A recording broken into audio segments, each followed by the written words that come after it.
संभल में चंदौसी कोतवाली क्षेत्र में स्थित आरएस इंटर कॉलेज में दबंगों का तांडव देखने को मिला है, जहां कुछ दबंगों ने एक युवक पर लात घूंसों और बेल्ट से ताबड़तोड़ हमला किया।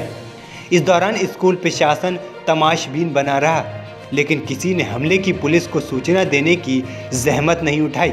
जानकारी के मुताबिक दबंग युवकों ने स्कूल स्टाफ के साथ गाली गलौज भी की। यहाँ रोड पर जमकर हंगामा होता है।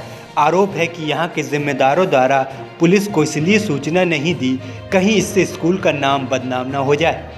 वहीं मारपीट के दौरान किसी व्यक्ति द्वारा पूरे घटनाक्रम का वीडियो बनाकर सोशल मीडिया पर पोस्ट कर दिया गया, जिसके बाद से ये वीडियो सोशल मीडिया पर जमकर वायरल हो रहा है।